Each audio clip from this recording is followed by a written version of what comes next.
Welcome to Closing the Sale, Train the Trainer. What we're going to do here today is we want to give you a supplement to the training that's already available to you on ZNet. What we're hoping to do is help you make your training more effective with your employees. And so what I'm going to be doing is we're going to be going through the same slides that are already available and just giving you some tips on how to really get the most out of these slides. So when you start this training, you're going to go right up into the very first slide and you're going to be asking your students, where do we get our customers? Now, it's very important that you don't give any leading answers or you try to lead them one way or the other. We want them to really think about where we get our customers. One of the most important things that you need to do with your staff is to make them understand our cost and price structure. And the marketing is a very important piece of that. And so when you get to this point, just open it up, just throw it right out there. How do we get our customers? And they're going to give you all the examples of waivers and the business visits that we do through B2B and the person-to-person and TV, radio, all those things. They'll give you those. Once you've gone through all the ways that we get our customers, I want you to emphasize with the next slide that the most important customer is that one that's right there in front of you. What we need to do is make sure that our customers aren't leaving. Now, typically your employees, they're not always coming to you as salespeople, and so we have to give them just a little bit of sales training. This may make them nervous. And so what we're going to emphasize along the way is that this is a process. So as you talk about keeping that customer in front of you, explain to them that that customer really, once they've gone through the process of getting this return done, they don't want to take their stuff and go to another place and start this whole thing over again. They really want to close and finish the sale right there with you. And so if they just follow the process that we're going to give them, they'll be able to close these sales without any problem. Now, the next step of this training is to ask them, what is the number one reason that a customer would come into a tax prep store and leave without filing their taxes? Again, don't give any leading answers. Just let them come up, let them think about it. Because the number one thing they're going to tell you is price. Let them say it, because that's not the correct answer. The number one reason people leave a tax office without filing is because they're not happy with the return, with the refund, or the amount that they owe. And so in some of those cases, there's nothing we can do. If they come to your store and we complete the tax return, and they had a credit last year that no longer applies this year, and they go from getting a $300 refund to now they're going to owe $100, that's probably a sale that may not close. Let them know that's okay. But the ones that are, because that's going to be an outlier, the ones that we can close, we're going to follow this process and we're going to close more often than not. Now, this part of the training is going to help establish the value of what we do and also really the concept of value in our product. Because what we have to determine here and what we have to get across to our staff is that what we do is very, very valuable to our customers. Sometimes it's hard for us and for our staff to really understand how important what we do really is. And so the concept of value, the way we're going to establish this is with a few questions. And so on the next slide, we're going to ask, why does a person choose to buy or do anything in life?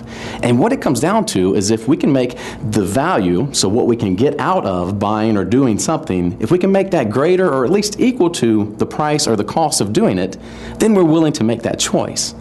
But if we can't get those two equal, then we're not going to choose to buy or do that thing. And so what we want to do is just ask them. Let's say we have a situation where a customer comes in and they feel that the price is too high. How can we remedy that solution or that problem? How can we remedy that problem? And what they're going to say is, well, you know what? We can just lower the price. That might fix it, but that is absolutely not the best answer. What we need to do from the very beginning with our customers is to establish and create the value in what we do. And so when they see this graphic, they're going to see the two lines meet and the value is going to be increased. That's the purpose of this whole process. So throughout this point, I want you to remember that the concept we're trying to get across is value. Now, the next example is beautiful for establishing value. It's just an absolute perfect example because I think every one of your preparers, every one of your employees have probably eaten at Taco Bell at some point in their life. So when you get the Taco Bell slide up, just ask them flat out. Put the scenario out there. You and your buddy, you go to Taco Bell. You each get 10 tacos for $10. You eat all of yours. He only eats 8 of his. Then he wants to sell you those other 2 tacos. How much are you willing to pay for those 2 tacos after you've already eaten 10? Now, obviously, the answer from the group is going to be, oh, gosh, I wouldn't pay anything. I'm already stuffed. Why would I want another taco? And so now we're going to turn the tables on them. We're going to say, all right, but now what if You've been stranded on the ocean on a boat for 3 days. No food, no water, nothing. Now, what are you willing to pay for that taco? Wow, it turns in their head. You know what? I'd pay just about anything for that taco at that point. And so just flat out ask, what changed? And let them think about it.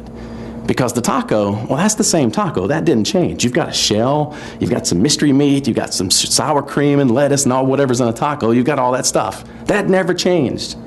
What changed is the perceived value. This whole idea of a value proposition may be the most important concept of this entire training. All right, now this part of the training is going to cover service and retention of our customers. And again, it's very important, and this is also going to take into account pricing. So the next example, again, I love this example, it'll hit with all of your staff, because what you're going to do is you're going to ask them, do any of you have kids that play soccer or basketball or baseball? And of course, someone in the room will have a child that plays a sport. And so then you just follow up with, well, can you tell me the coach's name? And they're going to tell you the coach's name. And so then what we're going to do is say, what if we give you the opportunity to really hook that coach up? You're going to really do them a favor. Everybody wants to do that, right? Because they want their kid to start or whatever they need to get done. So yeah, I'd love to hook them up. So we're going to hook that coach up with a 50% off discount. They can come to our tax service and get 50% off. Now follow this up. Don't lead them one way or the other. Just say, now, is that coach more or less likely to come back in year 2? Now, logic and our knee-jerk reactions are going to tell us that, oh yeah, obviously he'd want to come back because I hooked him up. I really did him a solid. I gave him a favor, man, he's really going to come back. But the next slides are going to show that no, he is less likely to come back if we hook him up than if we charge full price. We have to be very careful when we're just giving discounts and hooking people up, because it devalues our service. And we spend all the time in this process of building value to what we can provide. And so the statistics and the slides that follow really prove that the higher the discount, the lower the retention rate. It seems, again, it's totally opposite of what they think. So spend a lot of time on this concept and really use this example to your advantage. Now, when you're going to follow this, and when we're establishing value, there's a really cool part of the training. It's going to come up and say, are there some things that you would really rather not have a discount on? And of course there are, because who in the world would choose discount brain surgery, right? Or how about the Craigslist ad that said, parachute, only used once, never opened? I don't think I want that one, right? So there are obviously some things that people don't want a discount on, and taxes, it's one of those things, because there's a penalty if you do it wrong. It's tough. We don't want to do those ourselves.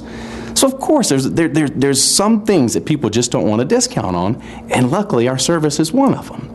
Now, an example that John Hewitt has used throughout my 12-year career with Liberty Tax Service has been the oil change.